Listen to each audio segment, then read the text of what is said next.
It's exactly the same thing. And you know what? Nothing works like that. Yeah. The future is built by those who go out there and grab it by the neck. Yeah. You know, Hello and welcome back to the Bitcoin Cash podcast. Following Bitcoin Cash on its rise to global reserve currency, this is episode number 18. Elon dumps BTC and BCH in South America. Today is Wednesday, the 19th of May, 2021. My name is Jeremy. I'm here with George Donnelly, who is a uh, Bitcoin Cash enthusiast and adoption evangelist, I guess you'd say, an author, um, a podcaster. Give yourself a bit of an introduction. How would you describe yourself?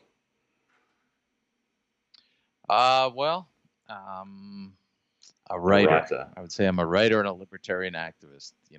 That's my Uh huh. core thing. Yeah. Yeah. And most known, I would say, probably in the Bitcoin Cash space for efforts in South America, right? I haven't seen. I mean, obviously there is a lot of people in South America doing great stuff for Bitcoin Cash, but certainly in the English-speaking part of the Bitcoin Cash community, I think you definitely prominent in that regards, or at least that's how I kind of came across all your work there, right? Yeah, I've been doing mass adoption work for a few years now, and we have a team again of about 30 people, mostly in Venezuela, onboarding merchants, onboarding people, and we have a business plan to solve the inflows challenge, and really get BCH mass adoption on the right track. And how long have you been in Bitcoin then? When did you start getting involved? I ran a conference, Libertarian Agorist Conference, in 2011, and some people donated some Bitcoin to me, and so that's when I got into it. That's pretty early. That's definitely from the early days. So very long way, from then to now. And I think we'll talk about definitely in this episode, especially recently, the sort of the narrative and how much it has shifted and how we kind of need to get back to. In some ways, it almost feels like in 2011 it was going better than it is now, even given how well I wasn't there in 2011, I guess, but in 2013, in the early days, it was a lot more on track. Things have got a little lost along the way, maybe, but Yeah, big time. we'll see. Right. So starting today with the price as always. So just before Bitcoin Cash, it was $737.95, and one Bitcoin BTC could buy about 52 Bitcoin Cash. So it was slightly down from last week's episode on that metric, but that was only just at a bit of a local dip. It has been up and down in the 35 to 50 range over the last few days, and just we've had this enormous market crash from in literally the last 24 hours. So everything's in the red pretty much. Every single crypto, led by Bitcoin, but everything else following suit. We'll go into all the reasons why. But how much do you follow the price? How invested are you in terms of the price is what matters versus some other metrics? Yeah, I don't enjoy following the price because I know people who, when the price is up, they're like, yeah, life is good, have a party, like, get drunk, and then when the price is down, they're like slitting their wrists. So I don't want to get caught up in that. But the bottom line is that we have to follow the price. I absolutely have to follow the price because, I'm building a Bitcoin Cash business and I pay people in Bitcoin Cash to do the work. So, I have to be careful to ensure that, my purchasing power doesn't get, eviscerated. And also, I don't want to get stuck holding like a stable coin when the price is going up. So, unfortunately, I have to pay a lot of attention to it. And, some people say price doesn't matter, but it absolutely matters. It's, how everything, people say, oh, it's a decentralized ecosystem. Oh, adoption is accelerating here, blah, blah, blah. But you know what? all of that gets boiled down to the price. Whether we like it or not, whether we agree or not, that is the number one metric and key indicator of how the ecosystem is doing. Yeah, interesting take. I mean, I agree with you. I start every show with it for a reason, mostly for, I think for me, for the historical record, so that when people go back and they listen to episodes, they can sort of get a sense of, oh, okay, it was going up or it was going down or whatever, because it's very hard for people to even to look at the price chart and understand that kind of in hindsight, right, if they weren't there at the time. But yeah, like the price matters. It's what everybody talks about, and the crypto ecosystem operates on such a cycle, like you're saying, like a boom bust cycle, where when the price is going up, that means everybody who's in crypto gets a ton of resources by default to spread the word or to just go out and have a good time or just be, have everyone be jealous of them, right? And then the exact opposite, when the price goes down, suddenly it kind of clears out the chaff, right? The people who can't hack it or who are having too much fun in the summer, they have a tough time in the winter, right? So it's Mm. definitely, if you want to be heavily involved in cryptocurrency with a non-trivial amount of your financial assets involved, you certainly have to learn some different strategies to what most people are probably used to in how they manage their wealth. Yeah. Yeah, I mean, back when I only knew a fiat world, I mean, I didn't have to think about this stuff. But now we live in a long tail world of money and assets, and everything's available and everything's 24/7. There are opportunities here, and you'd be unwise to pass them up, especially when it looks like we're getting a lot of USD inflation. So everybody has to look out for their assets these days, Yeah, really. exactly. The worst thing is making no choice at all, really, I would say, in the current world. But people start with the default and it works for them until it doesn't, and that's kind of really the key, I think. So yeah, in the last week as well, we've just seen this kind of story that I've been following every week of the transactions, which climbed up until they were above BTC.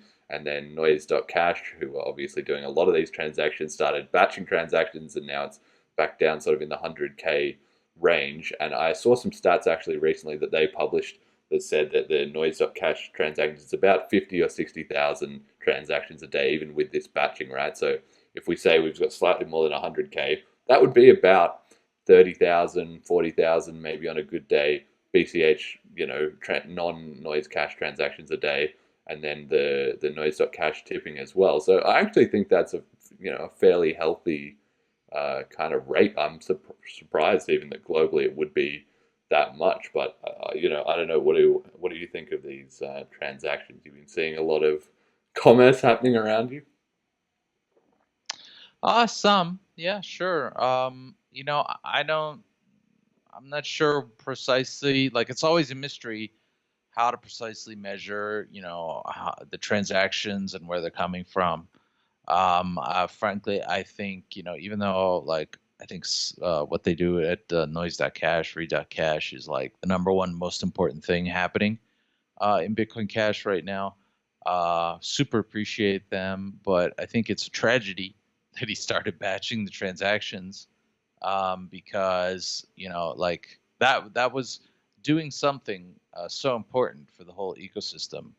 And now I think that we are challenged to figure out ways to generate more transactions, to get other sources, like, okay, we have noise.cash and read.cash. We need 10 more things like that. And I don't mean just like 10 other social media sites. I mean 10 other things that can generate that kind of level of transactions. And I don't mean like, fake weather data and stuff, but I mean like real use. I think that that's really where the ecosystem should be looking right now, is how can we be developing like 10 other things like that right now? Yeah, for sure. I mean, crypto has always long suffered from the fact that probably 90% or 95% even of people involved or money involved is trying to get rich money. And perhaps there's some sort of trend that as more and more of those people are introduced, there's more possibilities for legitimate commerce because people on both sides of the trade want crypto and they want to hold crypto. So that's kind of been how it's grown, with the actual utility being very low, except perhaps with some sort of drug-based use cases, right, which is kind of bubbling along under the surface. But I think maybe, my hope is, as that things get really mainstream, as it's sort of starting to kind of break through a little bit, I would say, that you have more and more people who just, even if they've only got a little bit of crypto, or they have a bit, to try and get rich, then if you say to them, hey, can I pay back for this beer? And you just say, can I give you some BCH? They'll say, yep, and I think we'll be starting to see that probably in the next 12 months, let's say. So I'm optimistic we can get the get the transactions going again. And then the other stat I always check in on is the USD cent per day. So BCH surged up, and it was actually flipped over to the BTC there for a little bit, and then it's dropped off a bit, but it's still been doing pretty good. Still been doing 15 to 20 billion a day, and BTC has surged up again, probably in light of this market volatility and all of what's been going on with different people's impact on social media, and sort of making comments and stirring up the market. But of course, the BTC USD cent can't keep going up forever, because the main levers on that is not the actual utility, it's the fee costs and also um, the price, right? So if the price goes up a lot, then they end up getting a lot more cent. And then if the price goes down, well, it all drops off because it was all speculation to begin with. And I guess Yeah. I don't know. Again, like, do you put much credence in this, or do you just see it as sort of like, well, some people could be sending around some money, but there's change outputs and whatever, and it's not the number one growth metric necessarily. Well, we don't have, due to the nature of blockchain being pseudonymous, and, like, you can't trace transactions, like with PayPal, PayPal can see who's paying whom and how much, right? And also the countries involved. You can't see that kind of data on a blockchain. So I think this is a key indicator. We're kind of groping in the dark, and this is, one tool to do that. And, we absolutely need to have real transactions on chain. And, I think one of the, we need to flip in BTC here. We totally can do it, because we can process so much more throughput. And I think one of the key targets is remittances, because remittances is a $700 billion per year industry. And fees globally are 7 to 8%. So we can compete with that. And in some cases, places like Cuba, Sub-Saharan Africa, some Pacific Islands, Venezuela, fees can be way higher than 8%, so we can actually be competitive there. And then we can connect the remittances with merchants, right? And so we can get that economic circle going. And, if we have just a small piece of the remittance flows on chain, that's going to make a big difference. Yeah, yeah, absolutely. And I think that it's important to have that mindset of a complete economy, right? That people come into cryptos. Some people definitely who listen to this podcast for the first time, and they understand that, again, it's sort of this online casino and everyone's making a lot of money, so they're maybe interested, and it's sort of like, oh, I can get into crypto, and then it's like, when can I sell it? Can I buy it at a certain point and sell it at a certain point? And that's good, because at least it's getting people interested. But really the key switch to make is when you stop thinking about, how do I use this to make money, to how does this become money, or how is this my money? And that you just think, well, I'm not trying to sell it, I'm trying to spend it. In some ways, spending a currency is selling it after a fashion, but that even just that subtle distinction escapes people, I think, for quite a long time. And I'll talk about some examples of that too a bit later in this episode. So the news from this week, the least dramatic news of the week by far, was the Bitcoin Cash network upgrade on May the 15th. where there was two key changes made. So one was the unconfirmed transaction limit. Previously, if you wanted to spend a transaction, which then somebody else spent another transaction following on from that, and so on and so forth, all in a single block, then there was a limit of 50, and that was taken off, which is helpful for app developers, such as like Noise.cash that we were talking about, where people might be sending around money quite frequently. And somebody did actually mine a block with a 4,642 chained transaction in it, so it proved pretty conclusively that it worked and it wasn't a problem. And the other thing that has been added or allowed now is multiple op return outputs. So I'm not an expert on this, but I believe that's good for the SLP tokens that you can trade on top of Bitcoin Cash. And for me, really, the takeaway was that it was just super smooth. Like decentralized networks don't always have the easiest time upgrading if there's disturbances in the dev community or any other back and forth. So I got to just congratulate the node devs and the ecosystem on cooperating really nicely on this one. Those 4,642 change transactions is absolutely, that's kind of mind blowing, because the former ABC team was absolutely convinced that getting above about 250 or 500 chain transactions was going to cause some kind of major problem. So, and there was a lot of back and forth, even between November and in the couple months after November, about like where should the limit be set? Where was it safe to be set at? Because another reference point was Bitcoin Unlimited, and they probably had a limit, a firm limit. It was pretty large. It might have been like 2,000 or 2,500. So to see that they removed the limit completely, which felt a little aggressive, based on what the information that I had seen, and then to have this large of a number, that's pretty amazing.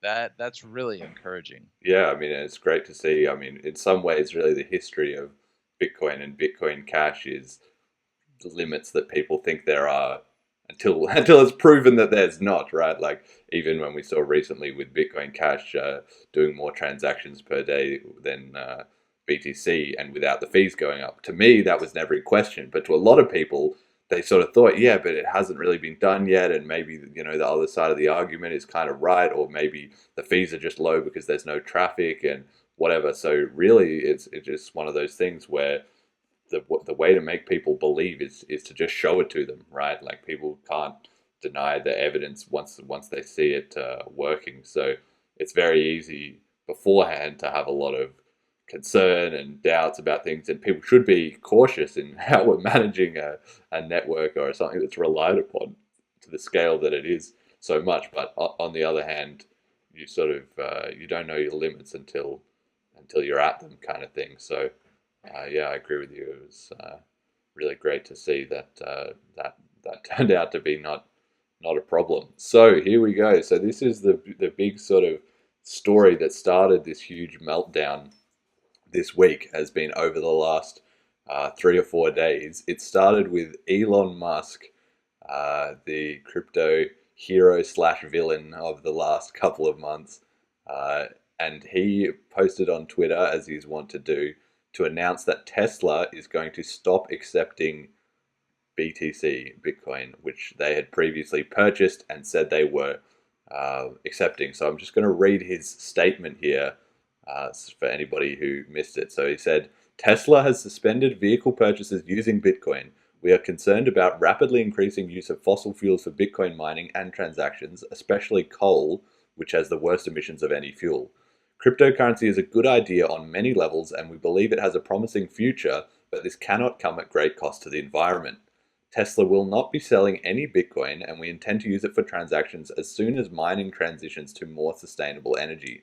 We are also looking at other cryptocurrencies that use less than 1% of Bitcoin's energy per transaction. So this obviously plummeted the price as everybody thought Elon's giving up. And honestly, from my take, was that the whole environmental angle is a complete excuse. It's a complete non sequitur. I mean, he is the CEO of one of the largest, most innovative energy based companies in the world, and it's obviously unfeasible that he would invest 1.5 billion in Bitcoin and not understand that Bitcoin mining burns energy. So in that respect, I feel like this had to just be a bit of an excuse for him to back out of his Bitcoin investments. We've already seen that he's already sold some Bitcoin to prove liquidity, in his words, which I found a little suspect because it's not like that was ever in doubt that he could sell Bitcoin and have someone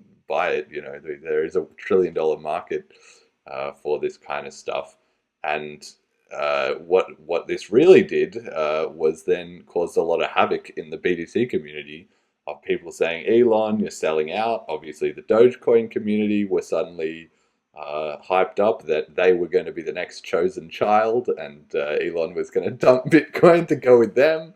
Uh, but to my take was just as simple as they he was using BTC, accepting it at Tesla. It was a nightmare, right? With people trying to get refunds and the network not working, and the price volatility, or with fees not being paid correctly or whatever, and that maybe he hadn't read up as much on all of this scaling and everything as you might have guessed or I might have expected, and he just sort of bought into the hype of the people close to him, like even being a smart guy like he is, nobody's immune to that sort of peer pressure or anything. And when the rubber met the road, he sort of discovered he was wrong and started looking for a bit of an out. But that's my take. What did you see of this initial news? I can't really figure it out. Either he has like tremendously embarrassed himself and is like a lot not nearly as smart as I thought he was, or he's got some kind of play going on. I don't know. Is it? But the fact that in the beginning that he doesn't like the fact that he's focused on BTC and Doge, like to me, right there seems to support the case that he's just not as smart as we all thought he was. Yeah. I mean, why go out into public? Why commit treasury funds?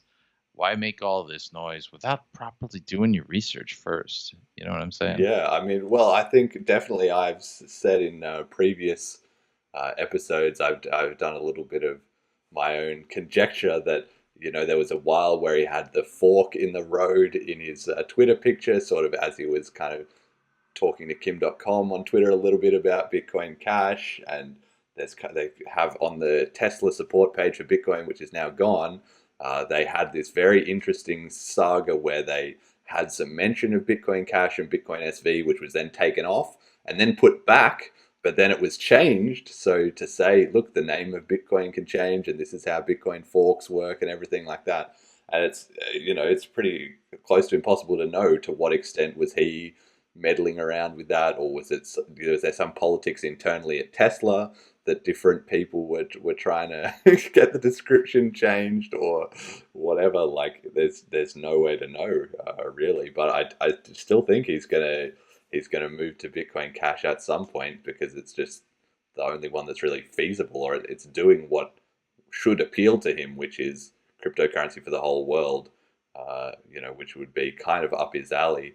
And even in this statement, I mean, it still says cryptocurrency is a good idea. Like, he went to great pains to not say crypto can't work. And it was also very interesting that he said, well, we're not selling any Bitcoin and we intend to use it for transactions. But it's not like there's any grand plan in the Bitcoin community to be suddenly 100x more energy efficient either. So,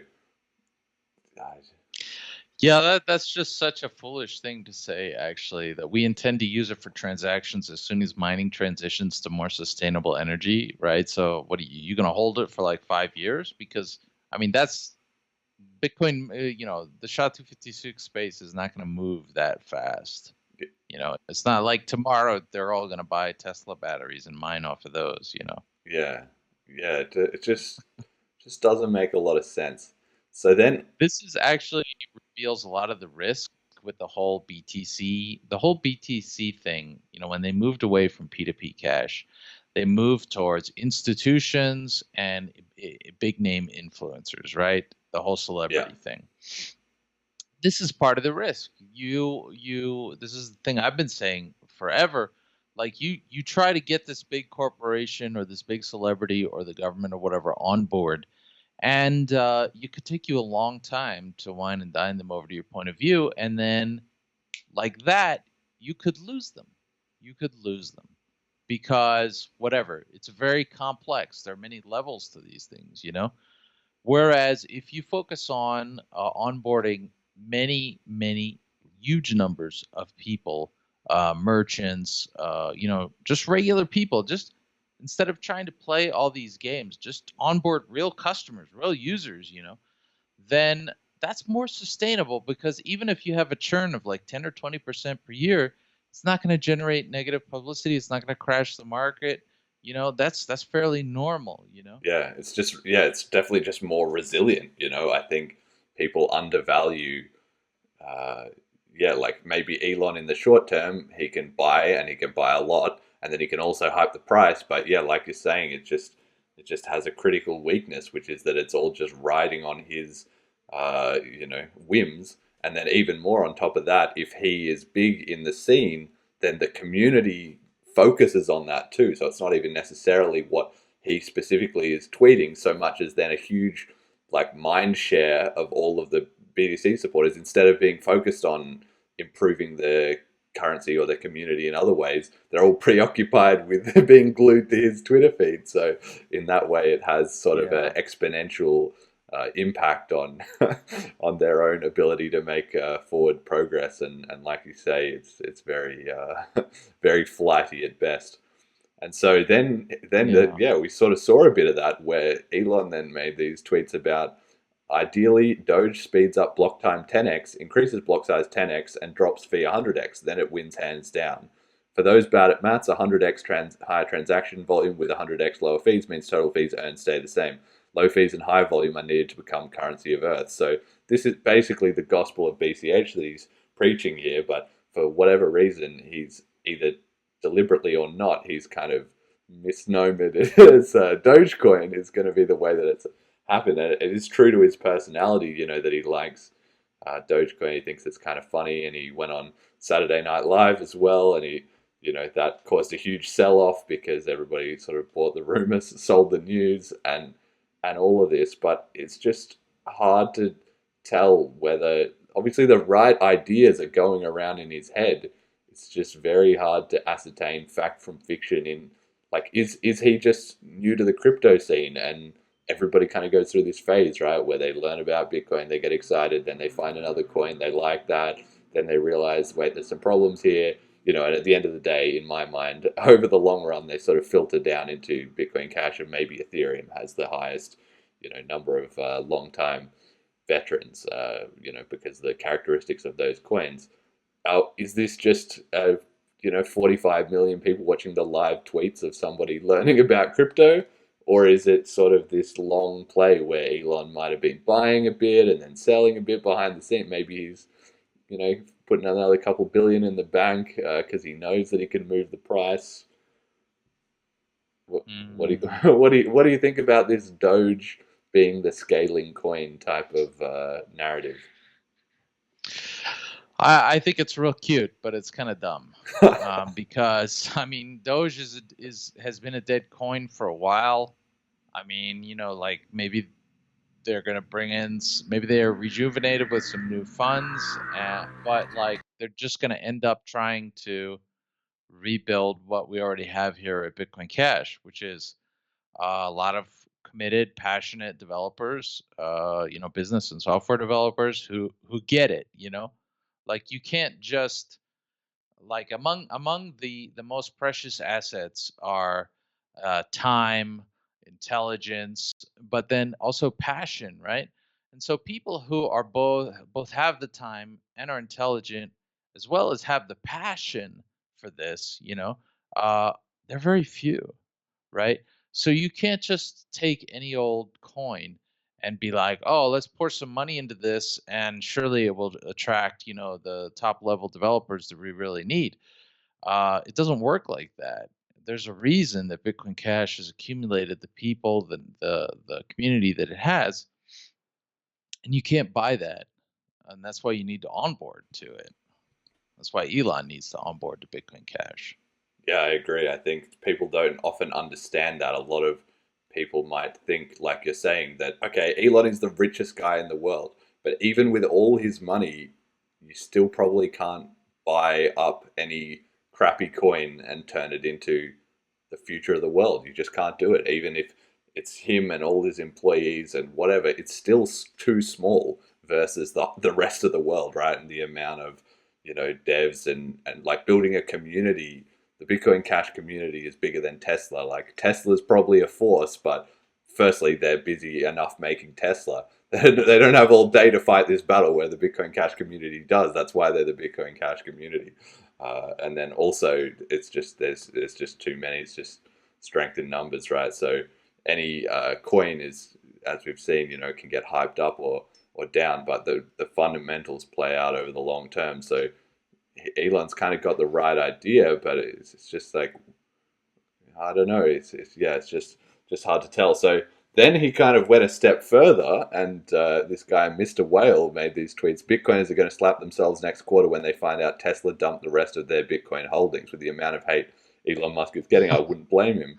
And he replied, indeed. So he didn't say, I've sold it all, but it was kind of a bit of a hint in that direction. He later clarified that he had not sold any of his Bitcoin, but he was definitely stirring the waters. And I have also, in the screenshot here at the bottom, Spencer Schiff said, you don't deserve to have any Bitcoin. So a bit of a salty tweet at the bottom there. And What a soap opera. yeah, You exactly, know? exactly. And this is, yeah, I guess it's what I was saying before, that it just sinks up so much mind share of the whole, community. I have a previous video about Peter and Spencer Schiff, so viewers can check that out. I'll put a link to that if they want. But essentially, being preoccupied with all of this little drama that is going on, the price is crashing and everybody's wailing, with their heads in their hands on Twitter and so forth. And this is just kind of the stage that the crypto industry is at, because with Bitcoin having taken over and Bitcoin Cash or other projects being sort of more out of the limelight, it has become this kind of online casino slash soap opera, which is a quite a sad thing for the cryptocurrency movement that once was. So yeah, I don't know. Maybe we can push it. We're trying to push it back in the right direction, obviously, but it's just a reflection of reality that this kind of Twitter threads needs to take up, a good portion of this podcast, because it's just what's in the zeitgeist. Mm. Yeah, I mean, we need to focus on fundamentals. We need to keep up all of our marketing. We need to, of course, increase it. We need to keep up all the outreach that I see people doing, like on Twitter and whatnot. People like David Shares and B Cashy and others. That's so valuable. But we also need to just focus on the fundamentals and keep onboarding new people to Bitcoin Cash. There isn't really that much to be done at the protocol level right now. Maybe group tokenization and prediction markets, but mainly we need to be onboarding people. Merchants, users, remittance senders, software developers, business developers. That's what we need to focus on. Yeah.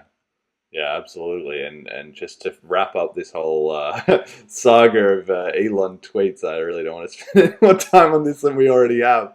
But he then finally got to this point of considering making his own coin, where he said, somebody said, why not just make a crypto from scratch that does everything you want technically and has a lot of dev support and doesn't have high concentration of ownership?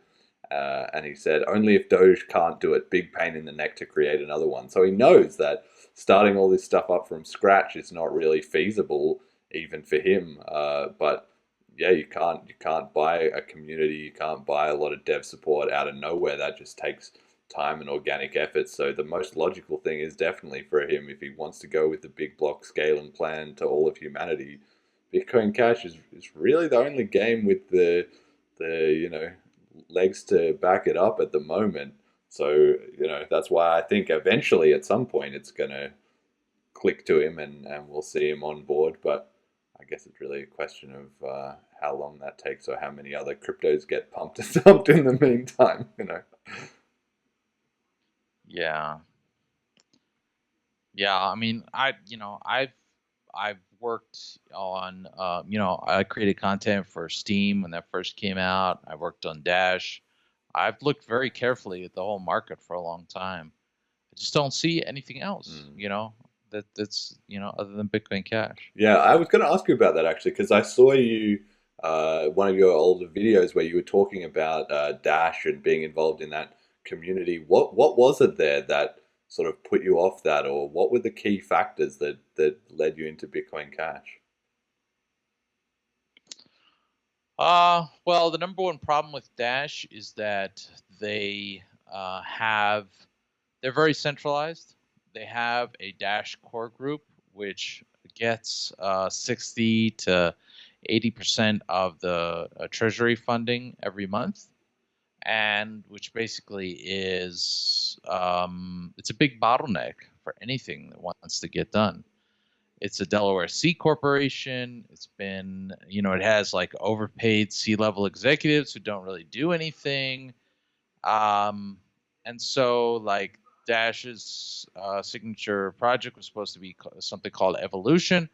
It's probably like 5 years behind schedule at this point. Um, the coin has fallen from, used to be in the top 10 to, I'm pretty sure it's out of the top 50 by now. So it's just that there's a centralized force that's sitting there and it's soaking up all the funding, and it's actually an obstacle to continued progress. So I gave them a try, mainly because they had a funding process, and I couldn't see a funding process for Bitcoin Cash at the time. But once I realized that there was no forward progress possible there, I said, well, I've known, Roger Ver for quite a long time. So, he and I are aligned in terms of like voluntarism, politically, philosophically. And so let's give Bitcoin Cash a try. Yeah, okay, cool. Yeah, back in the day, like definitely in 2014, 2015, I was bought some Dash and I was into that community as well for a while too, because it has still that same sort of payments type philosophy. But yeah, at the end of the day, I mean, I was always a bit suspect about that whole master nodes and Dash Foundation, and I think those kind of things. It's a very quick wins type of thing. Like if you set that up in your coin, maybe in the short term, it gets everyone hyped, it gets everyone on a vision, everyone's excited, money flows into a couple of big projects, things are all great. But just like with any centralized system, over time, it gets kind of captured by political interests of whoever's involved, and whatever whatever sort of goes on behind the scenes. So yeah, that did kind of fall off the radar for me too, in sort of a similar way. So I just want to quickly make a quick point here about I follow this channel, this guy Stephen Mark Ryan, who does a lot of videos about Tesla, and recently he's had more and more about Bitcoin recently with Elon getting involved and everything. So I just made a bit of a prediction for him, because he was saying, hey, he says, why would anybody bet against Tesla stock? Like, it's going to the moon. There's nothing that can possibly, beat it out over time. Well, I guess I'm putting words in his mouth here, but he basically is very bullish on Tesla. So I made a quick tweet to him that I think BCH will beat out Tesla over the next 5 years. So at the time of this tweet, Tesla was $576, BCH $1,108. So it was 0.52 Tesla stock per BCH, and we'll check back in on this in 5 years. But I just had to drop this in there so I can link back to it. Previously 5 years ago, my problem in Bitcoin was I predicted to everybody that it would go to the moon, all my mates and stuff like that. I didn't get any of it on camera. And so this time around, I'm making sure there's proof to link back to. I don't know if you had that issue of people you've told and then they change their story. I never said that it wouldn't do, and you say yeah it did. Yeah. Right. All the time. Yeah. Uh, But anybody who bets against Michael Burry, I would think that through a few times. yeah. Yeah, well, he was saying like, well, it's a bit of a clash of the Titans, right? So Michael Burry of Yeah. the Big Short fame, who is with Scion Capital. He made huge amounts of money in the real estate market in 2008, predicting the banking crash and the subprime crisis. And so yeah, he's now gone in with 500 million in shorts on Tesla, and he's in the money right now. Tesla is down, so he's winning so far. If he, who knows, we're not going to find out exactly, or maybe we will. But he's been taken off Twitter actually himself. For the SEC were a bit worried about him, sort of his doom and gloom about hyperinflation Hmm. spooking the market. So funny that. All right, so moving on. Then we just had the latest episode in this saga right before the big price melt. The price was already melting down, but the biggest meltdown came sort of, I don't know whether it was in response or whether it was just coincidental, but I've got here crypto meme of the decade. We're only 1 year into the new decade, and I'm already prepared to just say this is going to win it. Nobody is going to top this in the next decade Hmm. in terms of crypto memes with this guy Anthony. I think it's Anthony, might be Andrew, but I think it's Anthony Pompliano, who is a huge Bitcoin BTC believer, and he's sort of involved in, I don't know, some big financial groups or something like that. He announced, unbelievably, because I had to double check that this was not an April Fool's joke like about 4 times, but he announced that he was launching a new website called eatbitcoinpizza.com, and that you could go on there and you could order a pizza at these 10 parts of America, and they would make a pizza and they would send it to you in this box which is branded with Bitcoin, and it's all like Bitcoin everything. And the idea was that then some percentage of the money that you spend as well would go to funding Bitcoin development with this new trust kind of thing that they created, which again kind of it's like the Dash Foundation. It's like, well, who's got their fingers in the pockets there? Who's in charge of that money? What's going on? But he made this, and it sort of rings true a little bit somehow to the story of Bitcoin, that the first ever Bitcoin transaction was 10,000 Bitcoin for two pizzas in 2010, I guess.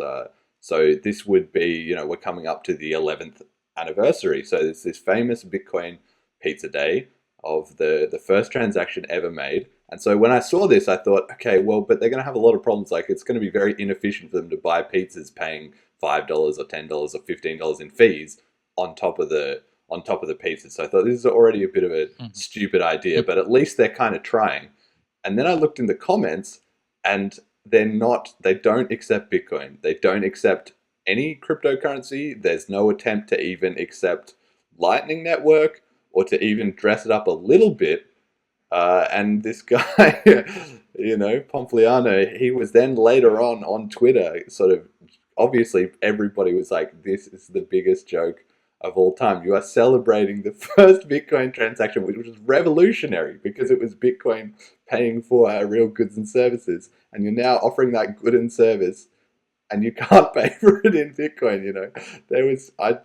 I could not believe that this was real. If you thought, like, if you and I, who are huge, Bitcoin Cash believers, sat here for a month and tried to think of the biggest joke that we could make out of Bitcoin, I don't think we could do any better than this, really. Yeah, it blows me away. And then they respond saying, "No, why would we want to accept your Bitcoin? We want you to spend your dollars instead. Because they're depreciating." It's just so cynical.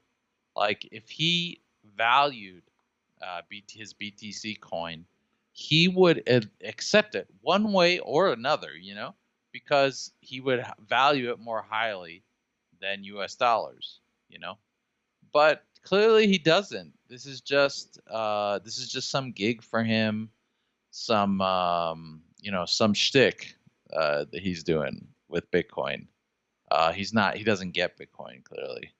Yeah, and it's just this crazy scenario where the Bitcoin BTC has just become this sort of marketing tool of the brand name. It is literally just 100% the brand name, and this illustrated it perfectly. That there will still be a lot of people that will buy these pizzas and think, "Yeah, go Bitcoin," and they'll have their Bitcoin that they bought on Robinhood and that they've never sent to anybody, and they don't know anything about it except that sometimes the price goes up and they can say some words like decentralization and Lightning Network if anybody ever asks them, and that's all they know. But they're not.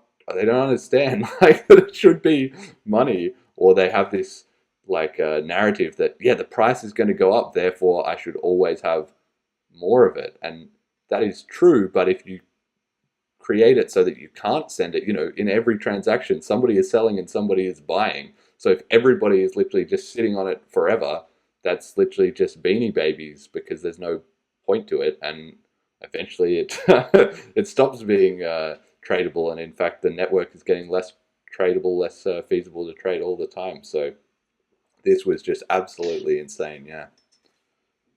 Yeah, I mean, the more that they, throttle the network, the more fragile it's going to get, and there's going to be some, event that causes like what happened with the miners going Mm. offline maybe a month or so ago.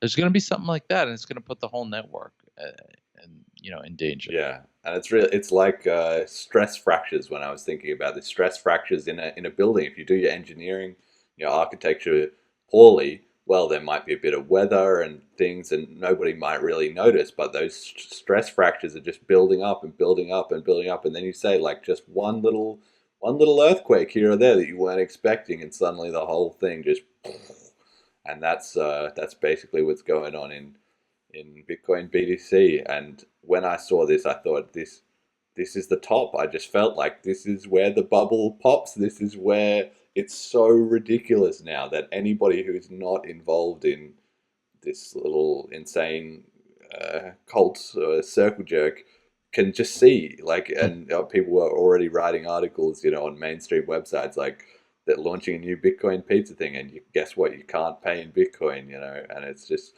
so ludicrous on the face of it, right? And so then we also had this sort of similarly, this guy Michael Saylor, who's big in the Bitcoin community, and he had this little clip here, which I'm just gonna.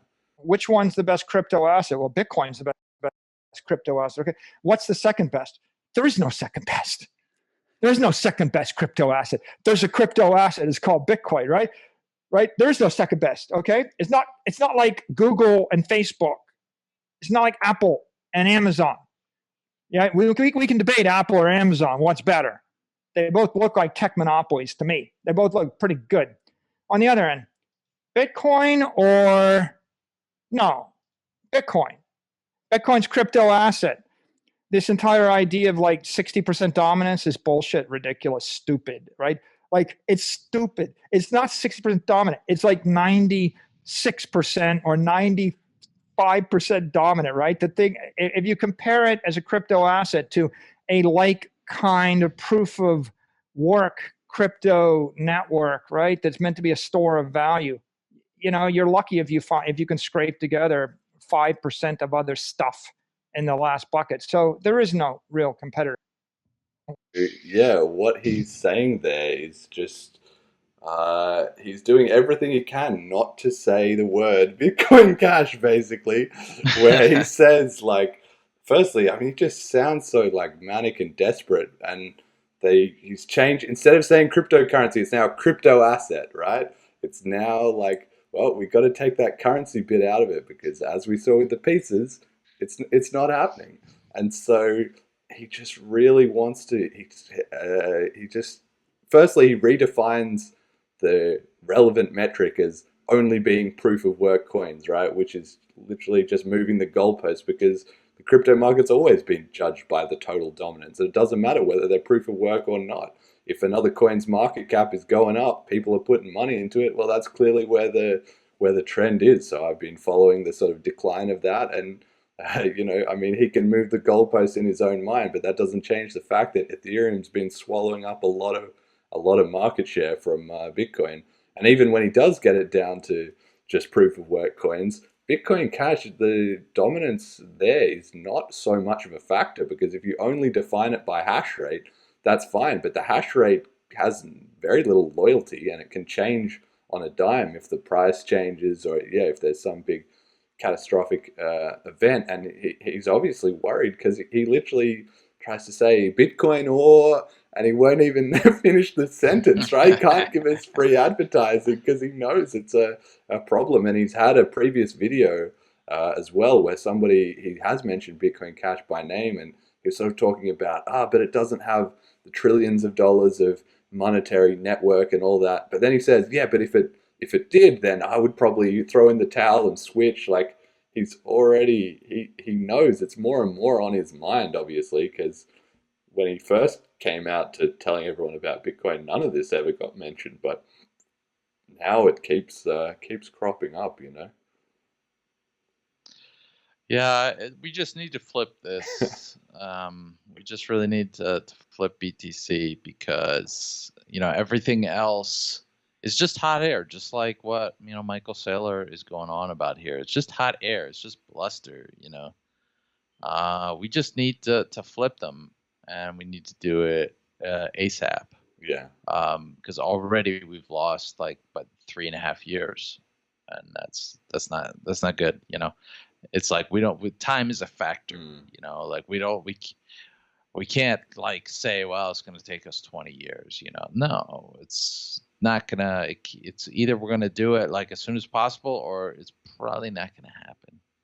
I mean, I don't know. I would say, I think on, over time, the problems with BTC build up, and eventually, it'll turn into a big issue for them. And at the same time, Bitcoin Cash, as long as it's working on itself, again, it can grow stronger over time. So I don't see it as, it's not like, sooner is definitely better. I do agree with you on that.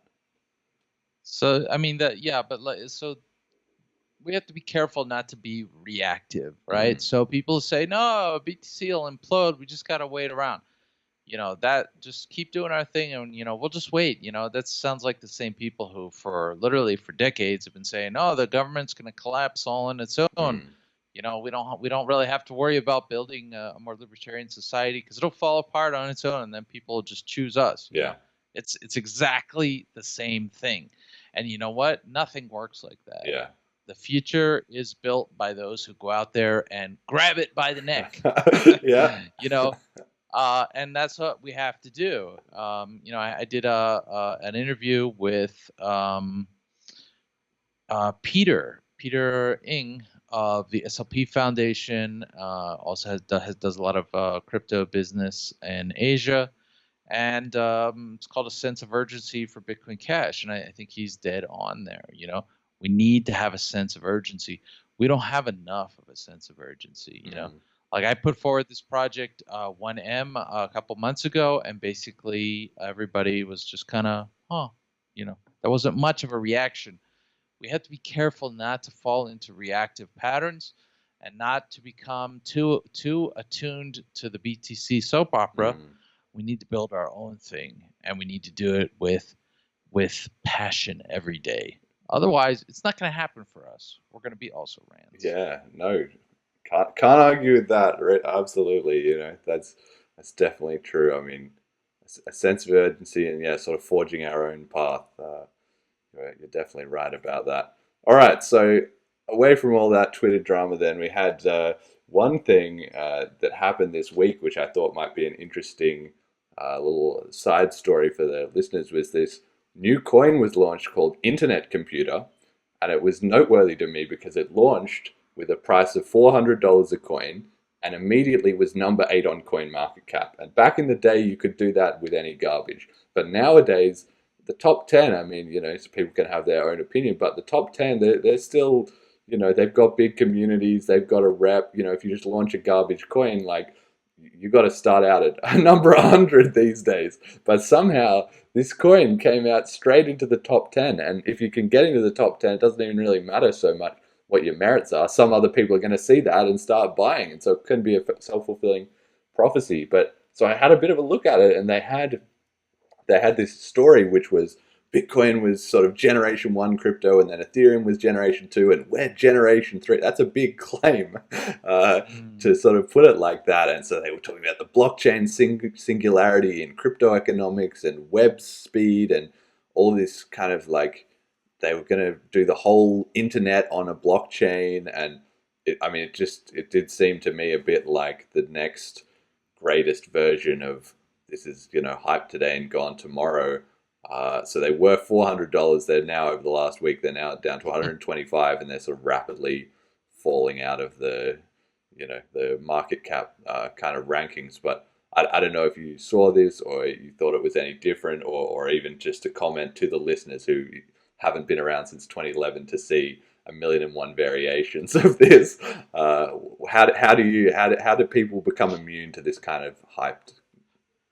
I thought it was some kind of joke coin, really. I mean, to call the coin internet computer. I mean, I thought that was some kind of like illiterate, like our English is not our first language joke coin, from Asia or something.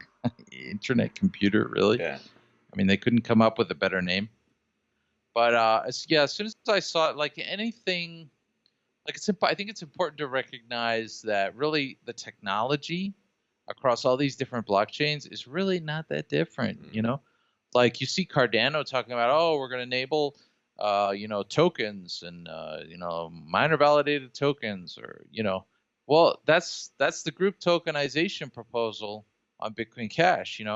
We can implement that tomorrow if the ecosystem wants to. That's not that hard. That's not that big of a deal. What really matters is what is the mission behind the coin? What does it aim to do?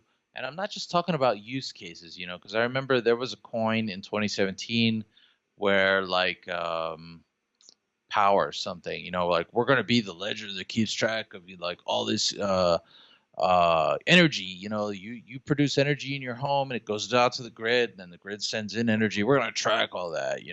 Everybody was psyched about that. I never saw the point of it. I never bought into it.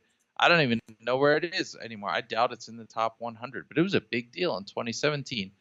But all that is taking blockchain technology and applying it to a specific use case. But you don't need to have your own chain for that. In fact, that's actually counterproductive, because you get more security, more resiliency, lower fees, all that stuff out of building on top of one chain. And so in this sense, like when the BTC guys are like, oh, just Bitcoin and there's nothing else, I can kind of a little bit, like if they had their game together, their fundamentals together, I could probably mostly agree with that, because we don't need to have 7,000 blockchains. We don't need to have one blockchain for toys and one blockchain for coffee and one like that's like 2001 .com bubble nonsense. And so like really you need to look at the bottom, at the end of the day, what's the network effect around this? Who it all comes back to who are the people involved, who are the developers involved, what's their background, who have they partnered with, what do they have going on, what do they say they're going to do they actually have concrete evidence, or are they just throwing around all these buzzwords? Is it just a pretty sounding white paper that looks like a corporate annual report, or do they have like real use, real people producing media about this, and real like apps and dApps and things, and if it's just another thing that's making a lot of promises without real evidence or product at this stage, 11 years into this thing, like set it aside. It's not going to make a big difference. As soon as this launched, I figured out what it was. I immediately knew it was it'll be out of the top 10 soon. Yeah. No, fascinating. And I agree with you. Like that's really just what it is. But in a sea of, if you're a new investor and you come in and you just look at the top 10, how are you going to know? How are you going to know that Bitcoin Cash is the one, right? I guess with Bitcoin, you can say it's the biggest. Ethereum, maybe it's the second biggest, and you made this hype about it. So how do you how do you figure out that Bitcoin Cash is the number one? And to me, it sort of comes down to yeah, people using it around you, like you were saying, and getting it really adopted. So one thing I've been thinking about is that I feel like even as the crypto market has exploded and it's become much more mainstream in people's recognition, or their willingness to consider it, people won't just laugh at it like they would, 5 years ago, or probably 5 years ago, maybe 6 years ago, they would just ignore it. And then a couple of years after that, they would, okay, maybe laugh at it or sideline it. Now it's people will at least take a moment to pause if you're talking about this, and maybe they're not interested in getting involved yet, but they can't deny that it's been kicking off for a long time. And so recently in London, where I am, there's this company called Luno, and they've made these ads which say things like, if it's time, if you're seeing Bitcoin on a bus, it's time to buy, or like you can easily buy Bitcoin, and it just says buy Bitcoin, buy Bitcoin. And these ads are everywhere. I've seen them all over the place. But even with Bitcoin breaking all-time highs and stuff like that, I just saw this poster of the ad, and then next to it there was just two people sitting there, and they were just going about their day, right? Because even though Bitcoin has got to this kind of media, saturation point where it's in people's face, it doesn't impact on them because they just go about their lives. Nobody is sitting there next to them saying, "Hey, just trade me some Bitcoin." Like that was the original vision a few years ago, and Bitcoin has obviously got sidetracked and is not going to do that. But really, the whole market has, by and large, turned into speculating and hoping to get rich, like with Dogecoin, or with this, internet computer, with Bitcoin itself. Ethereum, maybe they've got some more stuff going on, but it's kind of, largely speculative still at this point. Binance Coin, it's just trading, trading coins for other coins to try and make more, more dollars, right? It's just this constant merry-go-round, and the idea of an actual financial revolution, I feel like, is probably lower in the consciousness than it ever has been with association to cryptocurrencies. Yeah. I mean, there needs to be real utility. If people just like buy and hold, like what is that? That doesn't resonate with your average person, who's involved in the business world. There's no business like that where you just like buy things and hold them. Like business is about commerce and exchanging things, buying and selling. So I think the next step is really to pay people, right? So the people can earn Yeah.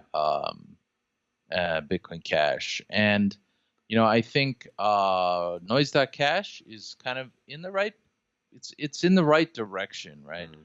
Because it enables people to earn it. The problem with Noise.cash is it's mostly developing world people who are honestly, they're not putting a lot of value into what they post. So, if you want to launch a social network, you need to get some high quality content creators on board.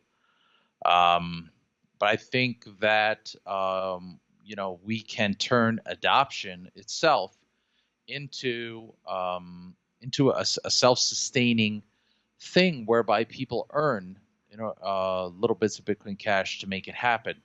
The basic like referral schemes, where you install this app and then you get like your friend to install it, and then you each get something, or you know, people get paid to onboard merchants, people get paid to onboard other people, to run an event, all these kinds of things. There needs to be lots of ways for people to earn Bitcoin Cash, because the whole creator economy, the freelance economy, the gig economy, all of that is on the upswing.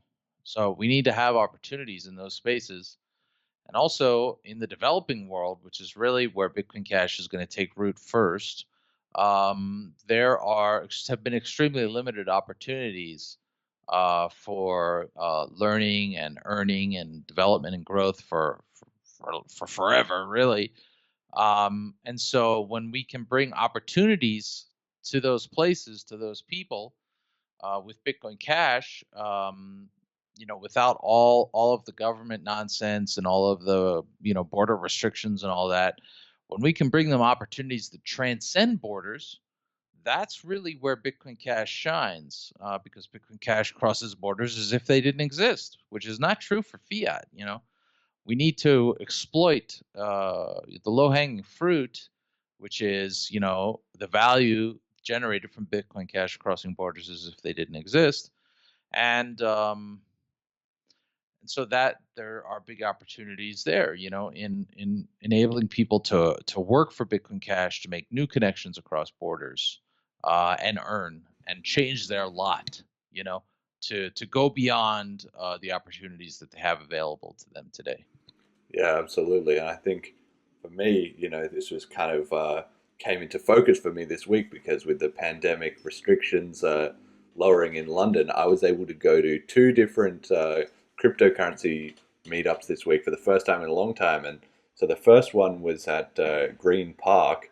And I got to say, I was kind of blown away. It was really not what I expected. Like there was 25 or so people there, which was way more than I expected because I guess I'm still in the mindset of like cryptocurrency being this tiny thing, and especially with meetups, usually if 50 people say they're going, you'd be lucky to get three, right? But 50 people said they were going to show up, and 20 or 25 actually did. So that was a lot, and it was a good diverse group of people. There was people from different industries.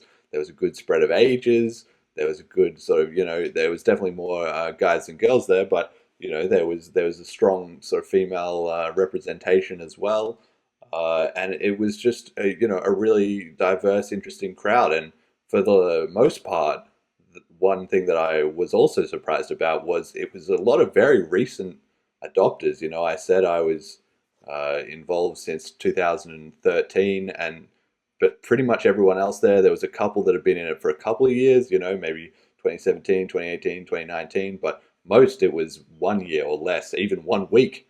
And so they were very, very new to it. And mostly the exposure had come in the form of these sort of like trading on Binance or on eToro or these kind of off-chain type solutions. And that was their first steps into the kind of scene, and so I sort of sent a few people, 2 pounds of Bitcoin Cash, and that sort of helped, I think, with a few people kind of understanding or at least getting the idea. Okay, it's supposed to be a bit more tradable.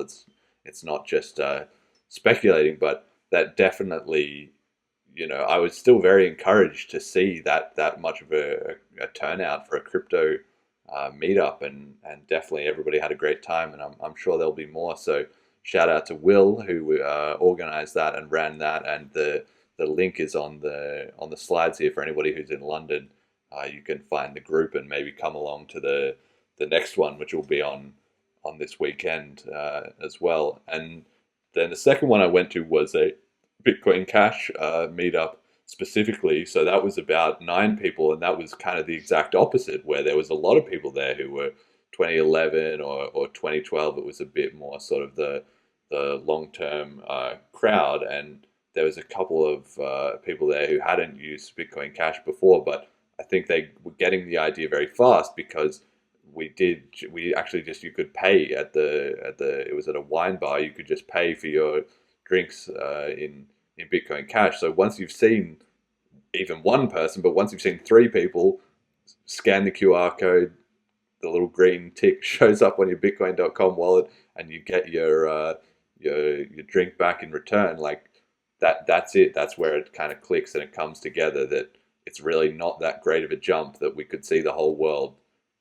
trading in that way instead of swiping their credit card, right? So yeah, it was just very interesting to me to do these kind of meetups, and what you see when you talk to people when you're there face to face is completely different to what you might understand about cryptocurrency if you were reading online, where talk is cheap, and it's all Twitter hype and so on and so forth, right? That's interesting. Yeah. Do you do a lot of meetups in South America? Or, I mean, obviously you're very embedded into it with your company and all the people that are working on Bitcoin Cash. But outside of that, in the communities, are there sort of local meetups going on, and what's the vibe at that, or have you seen it change in that over the last little while? There used to be a pretty vibrant scene, and we were a big part of that. We would do easily 2 to 5 meetups per month that were pretty well attended. They were mostly onboarding things rather than the kind of sit around and shoot the You can you know swear, dude. Yeah, shoot shit, shit, yeah. shoot the shit, yeah. But there were also events that were more crypto agnostic that I would go to. And that was a pretty vibrant scene for a while, but I don't know that there was really anybody at any of those events that was in crypto for longer than me. I think most people were, from 2015, 2016, and a lot of new people. A lot of people focused on, just how to make money with it. I mean, the speculation phase of this is normal, I guess. It's to be expected. Kind of looking forward to it being like moving on a little bit, though. I'm kind of tired of the speculation phase, really. I don't mind so much. I mean, I am super, because just seeing this, just we were just standing in this park, in this big circle of like 20 people and everybody introducing themselves or something, and it was just great to see so many people actually interested, because any one of those people is so close to just saying, if you said, if you wanted to trade with them and you said, hey, can I send you some crypto, and you'll, you know, uh, write me an article, or whatever it is that their career is, or build me a house, or write me some computer software, or whatever their thing was. The fact that they're already there in that park, that means the light bulb is switched on, even if it's just the value is trading it on an exchange. At the very least, they would be probably happy to trade with you and then sell it, or move it around in their own way, whatever they had going on. So I think it's kind of a bit of a wave, right? Like, even if it's 90% of those people are just in it for the speculation, well, 10% of them started to get the idea, and then as that 90% moves out in the next wave, people sort of slowly get to the idea of actually trading directly in crypto for goods and services. And so in that way, I was really blown away between the two meetups, all the different people I met. And one thing I didn't put here, maybe I did put it on the slides, but even if people hadn't 100% clicked on the idea of trading crypto peer to peer, I did see a very good level of understanding of the problems with fiat money. That was another thing that everybody did strongly understand, was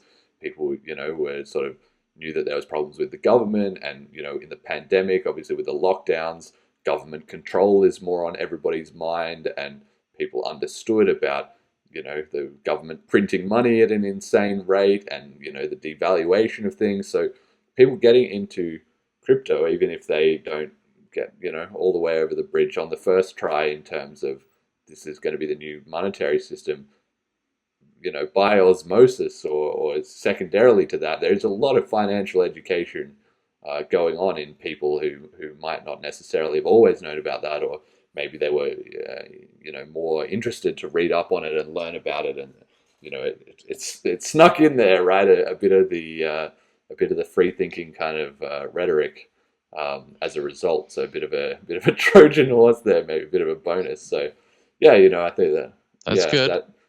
That's good. But yeah, I mean, it's absolutely necessary for people to understand that stuff in order for them to appreciate the value of Bitcoin.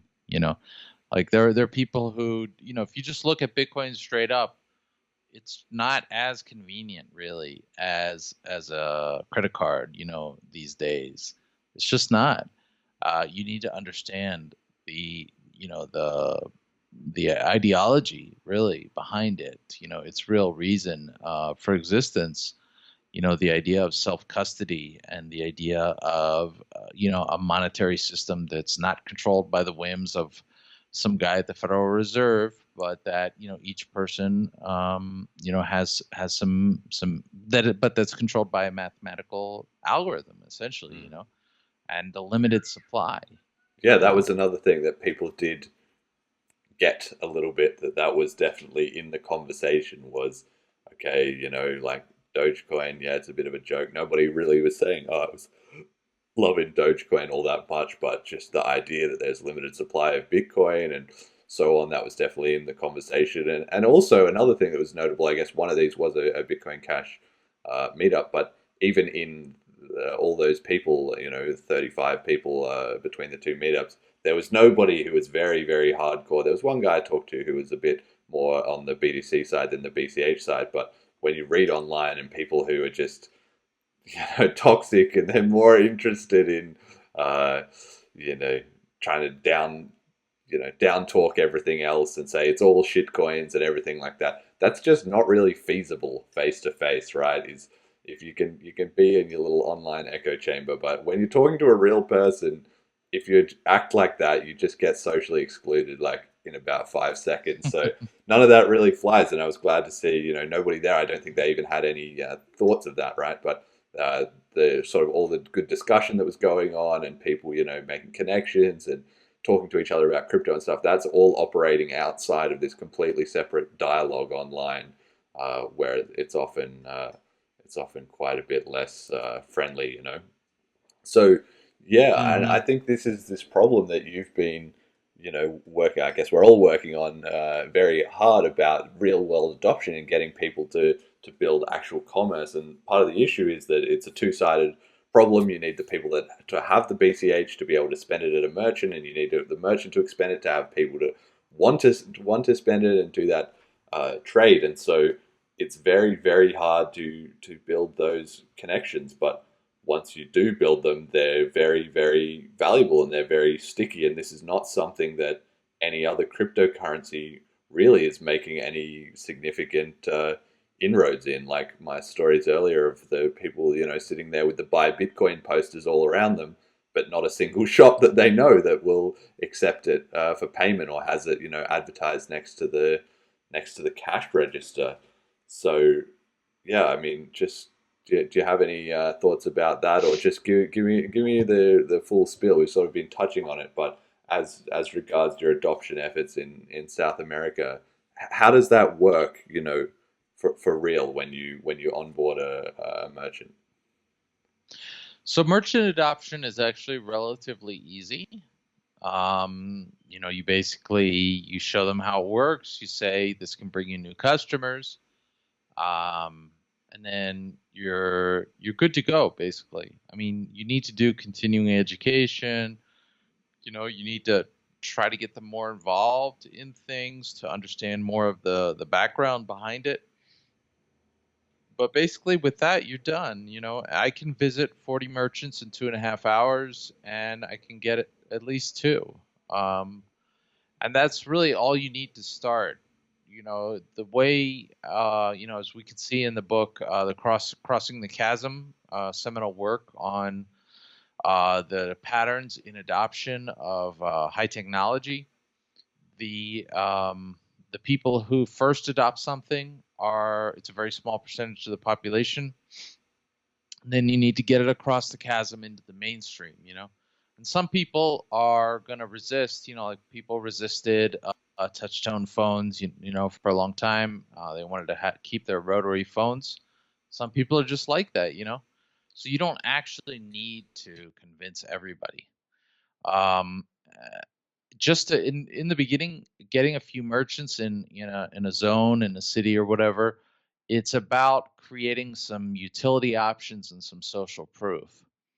So once you have between say 50 and 500, you're in decent shape. Of course, you want to get them concentrated into certain zones. You don't want to be in a position where you have one merchant in the south of the city, one in the north, one in the east, and one in the west, because there's no critical mass there. It's hard. Like, let's say you do an event in the west of the city and you only have one merchant, and people are like, well, where can I spend this? What can I do? Merchant. That's not very good social proof. you we've had neighborhoods at different times that had upwards of 40, 50 merchants in like a six block area, And that's pretty tremendous social proof, because the real challenge is consumer adoption. Merchant adoption is just not that hard.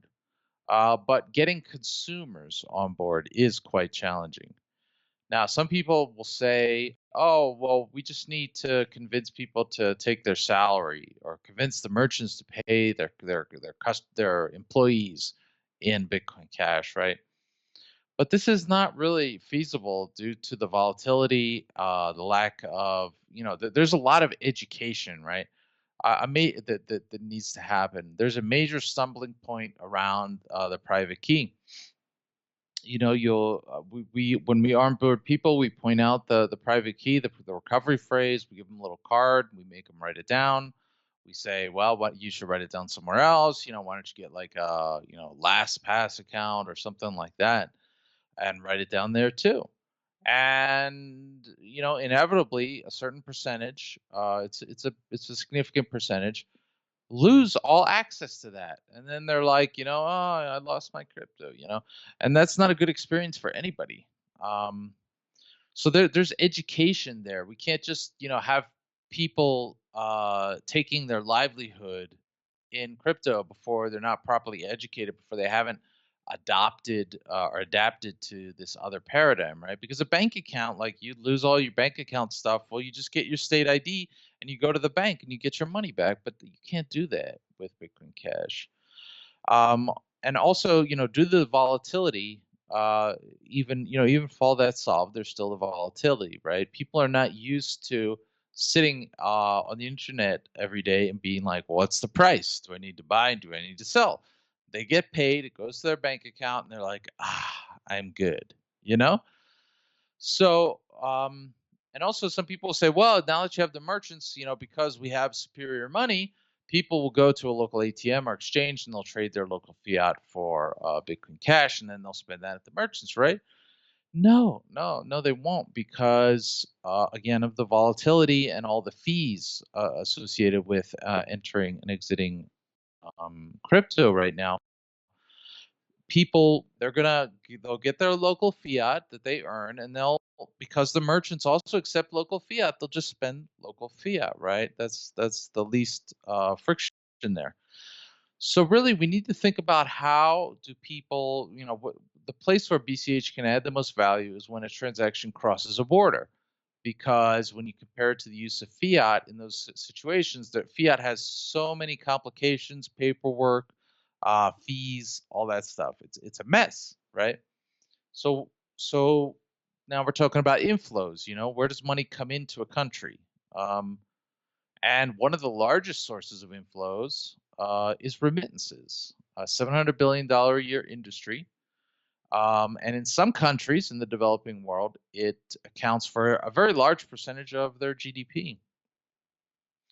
And so really the trick is not merchant adoption. People think, oh, what we really need is more merchant adoption. And once 100% of the merchants accept it, then everybody will flip over to Bitcoin Cash. Well, no, that's not how it works. The consumer is king. The merchant is not king. The consumer is the king, and the merchant is the servant. So really, at the end of the day, even though we get merchants to accept it, and merchants are like, hey, this is pretty cool, they ultimately live and die by how closely they serve the consumer. So if the consumer says, I have Doge. I have Doge, man. I want your hamburgers. I want your pizza, but all I got here is Doge. You gonna accept it? Well, the merchant will be like, damn right, I'm gonna accept that. So we have to get BCH into the hands of the consumers. So, Noise.cash, what do? Basically, they're tipping Mark DeMiesels $1 million to a bunch of people who are begging for it. Like, I don't want to be unduly negative about it, because I think they're doing great stuff. But at the end of the day, that's what's happening, right? Looking for, we need people. We intercept. We need to get BCH into the inflow streams that are already running the world. So remittances, outsourcing, freelancing, and international trade. That's really where we need to get Bitcoin Cash right now. And once people are getting remittances in Bitcoin Cash, then we can intercept that stream, because their first inclination is going to be like, oh, I got some Bitcoin Cash, I best sell this, right? But when we control the apps that people are using to do this, we can get in there and be like, hold on, don't sell it all, because at your local supermarket down the street, they're giving a 5% discount for spending Bitcoin Cash. And that's where the whole merchant discount thing can fit in and be helpful. And then we can get people getting used to not selling off all of their Bitcoin Cash. And they're going to hold some, they're going to spend some, and then they're going to get used to it, and they're going to realize it's superior. And if we can get millions, tens of millions, hundreds of millions of people across the world doing this, then that's going to increase that's going to make the whole thing become kind of self-sustaining cycle, right? Because the more people holding it, the more people buying it to remit, the more remittance recipients who are saying, send me Bitcoin Cash, don't stop using Western Union, the more demand there's going to be. The less the circulating supply is going to be, and then as the price goes up, people are like, I want to save in Bitcoin Cash, and merchants are going to be like, oh, Bitcoin Cash keeps going up, everybody's using it. I can afford to offer like a permanent 5% discount for payments in Bitcoin Cash, because I'll profit on the other side because there's no fees, and because so many people have it, and I can just hold it for a little while and the value go up. But really, we need to attack inflows, because without inflows, we lose merchants. Merchant adoption is a game of complete churn. We onboard some, there aren't enough customers, and they're like, what is this? I don't care about this. This is too much for me to learn and worry about. But with inflows, that problem takes care of itself, because the merchants are going to be competing to serve those consumers. Yeah, I agree with you. I mean, I think something that my sort of approach to it, is that really we need to go big with the information. That's what this podcast is really about, is that for a certain percentage of the population, you've got to get them the idea is the most important thing, because giving somebody $1 or $2 of Bitcoin Cash, it's interesting, and it does get them starting to look at it and think about it, and maybe send it to a friend, or try and sell it or something, and in that way they sort of join the economy. But really, you need to get the education, like you're saying, is the key thing, because if you've given somebody the idea of, let me receive this payment and then I can spend it somewhere, and then they will sort of proactively go out and spend it at a merchant, sort of as an ideological thing, or as a social experiment, or to change the world in some way, right? That's what we're trying to do here. We're trying to change the world. I think that's something that's been missed a little bit, and certainly in a lot of other cryptos, they've got half the problem right, in the sense that they're doing a great job. The whole crypto industry is of getting people to put in money and think this is valuable, even if it's just, it might go up later. Well, that's a long way there, but it's the other half of the cycle where they think, I got this, and instead of trying to just flip it back and forth to fiat, I can just spend it. And then if you have enough people that recognize that it's valuable, then the trade sort of naturally arises among them in that way, because somebody says, yeah, have you got crypto? And then the other person says, yep. And there you go. You're trading, right? And the rest kind of follows from there. Like people get educated in proportion to how frequently they come into contact with it, and how often it sort of appears on their radar. So yeah, I have this little segment called We really need to address inflows, though. We need to have apps that address inflow sources, that really help people make use of Bitcoin Cash in these different inflow scenarios. Yeah, I've never really been in the position. Mainstream people. Yeah.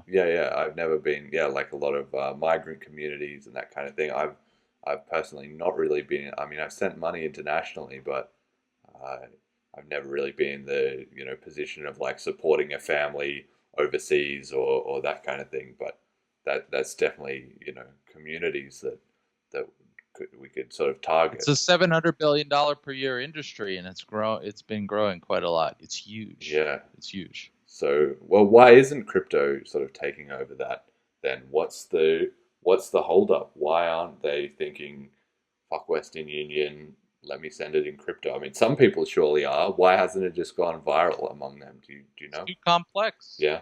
It's too complex. It's not easy enough to get. It's not easy enough to cash out.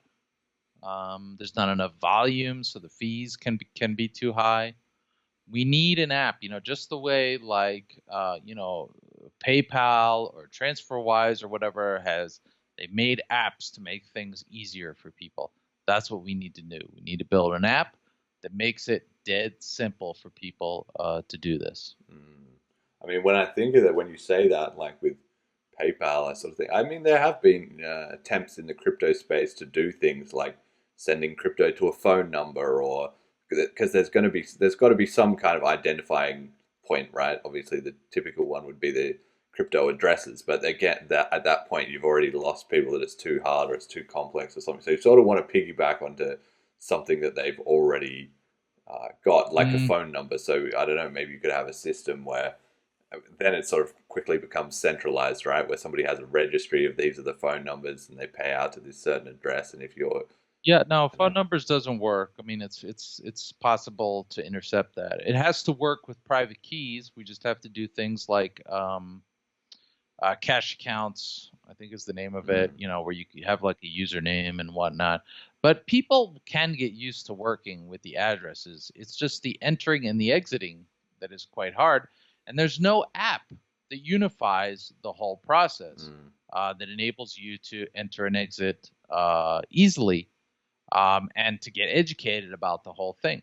Today we still have level 1.0 wallets, HODL wallets, really, because all you do is you send, you receive, and you hold. That's all you do. We need utility wallets. We need wallets that connect buyers and sellers more easily.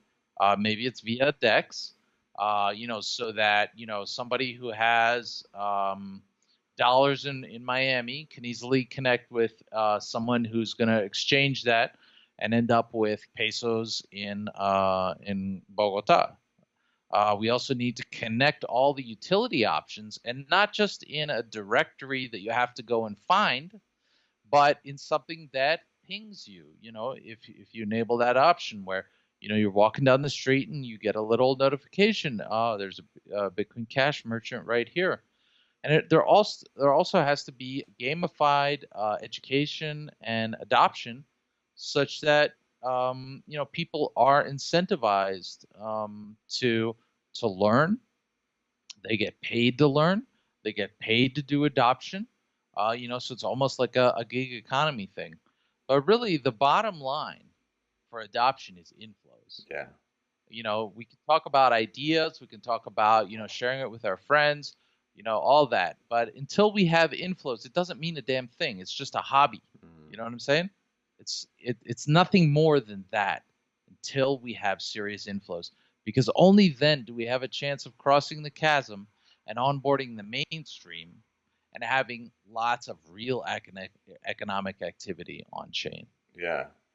Yeah, I guess it's a problem that nobody in the crypto scene has quite cracked, and probably outside of the Bitcoin Cash community, a lot of people are not trying to crack it. I have a business plan for it, actually. I have a pretty solid plan for it that's based on 4 years of research, 3 years of field work. So. Yeah, and I guess I'll put a link to that in the description. I know what you're talking about, and we'll get a few more people to read that. So if they read that, I'd really appreciate that. No, yeah. Absolutely. We'll chuck it in a link in the description. So if they read that, what is the key things they should be keeping in mind as they kind of look at that document and they think about it?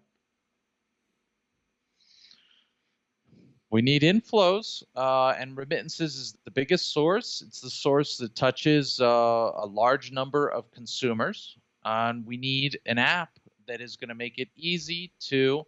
And some people think about remittances and they want to build a custodial solution, and that's not it. We have to connect people to existing liquidity solutions, and we have to connect them peer-to-peer, like local.bitcoin.com, but something that is actually being maintained and that works, and we need to make all of that a lot simpler and a lot friendlier.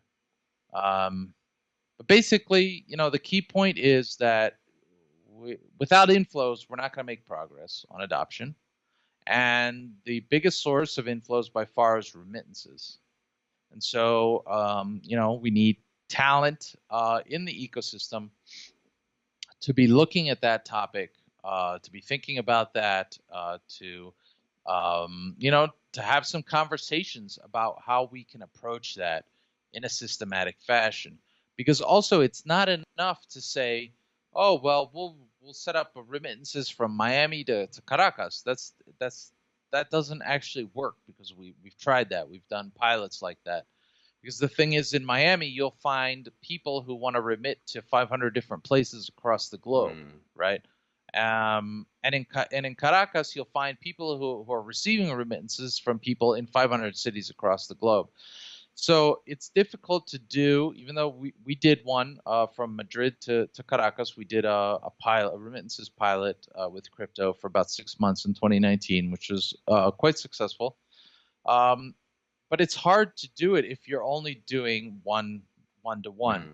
You need to have options, in many places, both in terms of originating liquidity and marketing, and in terms of receiving utility options and also liquidity. Yeah. So it's a big problem. It's a big challenge, but it's really the only worthwhile one. I mean, if we're talking about cash use case, if we recognize that the developing world is the best place, the most fertile ground for this, if the inflows challenge is a real thing, look at it for yourself, make your own decision. Then that's the meat. That's where we need to attack. I've been talking about this for years, and I haven't seen anybody seriously challenge, my theories and my research on this, nor my fieldwork. Yeah. So I think, like you're saying, it really comes down to a sort of network effect type of thing, where if we can get a small foothold, then you can kind of grow it from there. And the hardest part is the initial push, really. So yeah, if anybody's listening to this podcast and they're sending money home regularly, or they're in that industry or anything like that, and they have some fresh ideas or things that they can bring to the table, maybe start thinking about Bitcoin Cash and how crypto could play into it, because that's what it's suited to.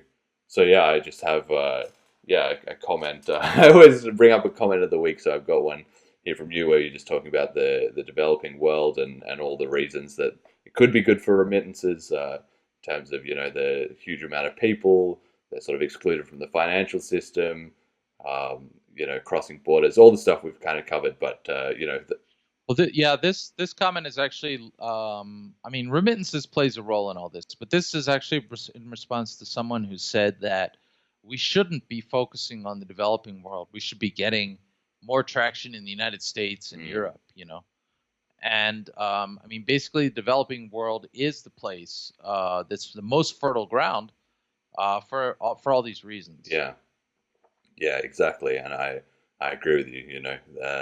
We sort of got to target those excluded from the financial system, because they have the highest incentive, definitely, to join. So yeah, we've already talked about this, remittances with the local merchants. All right, so just as we get to the end of the show here, I always try and have a bit of a meme of the week to make everyone laugh. So this one comes from LucaLand97, who his meme was, he's got the title here is Bitcoin Bull / Holder, and the picture is the sort of meme feels guy, and he's crying, and it says underwater position, so obviously the Bitcoin bull that is down, and then he's got the mask over the top with this ridiculous little smiley face emoticon, and that is labeled "It's just FUD." So I think, in light of all the volatility that we've had, and like we were talking about with the Twitter soap opera and so on, you see a lot of people posting, it's all just FUD and whatever, but they're kind of crying on the inside, and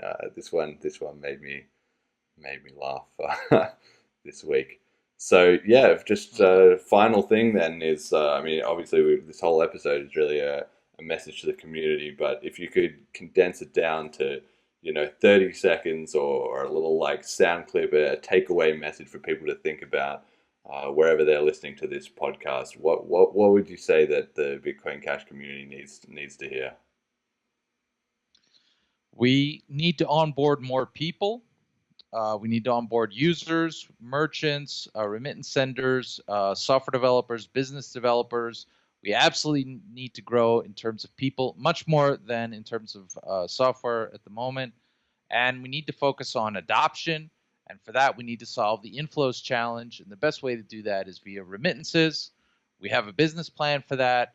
Anybody who is interested in working on it with us, we are very interested in that. You can reach out to me. I'm on Twitter, George Donnelly, or george@panmoney.com. Okay, cool. Well, yeah, that's definitely, we'll have the links in the description so everybody can find that really easily. It's not the world's biggest platform, this podcast, but we're growing it, one step at a time. So yeah, hopefully at least somebody reaches out to you, you get some new traction on that initiative, because yeah, that's it really. It's as simple as adoption, and the more the better, right? Crypto is for everybody.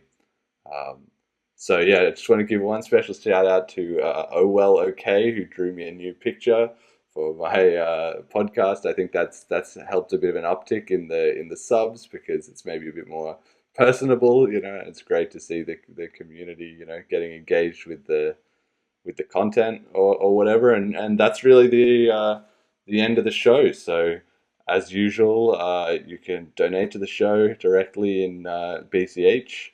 The slides and resources, I'll put them up at bitcoincashpodcast.com, and there's loads of links there with resources for anybody who's interested in all this, not just my podcast, but loads of other great stuff in the scene if you really want to get into the crypto rabbit hole. And I've got my shout outs for this week go out to everybody I met at the couple of meetups that we did. You know who you are. There's too many to list them all. It was really great to meet you all, and I'm sure a couple will be listening. And yeah, I'll be seeing you at another meetup soon. Do you have anyone you want to give a special shout out to? Shout out to my team, the Pan Money, BCH Latam, Bitcoin Cash site team, Jose Sewas, everybody there doing great work, and to Shamari Prince, who's a wonderful software developer in the BCH space. All right, sounds good. Well, that will do it for the episode, and until next time. He pulled out his laptop and bring up the site. Looked at me and said, this will change your whole life. Then he started explaining the basics to me. The miners make money by taking a fee every time a transaction is made and complete, and they work every minute and day of the week. A guy named Satoshi created this all. He's the mastermind of it, the brain and the balls. There's a lot more to say, but before I begin, just tell me right now if you're out or you're in.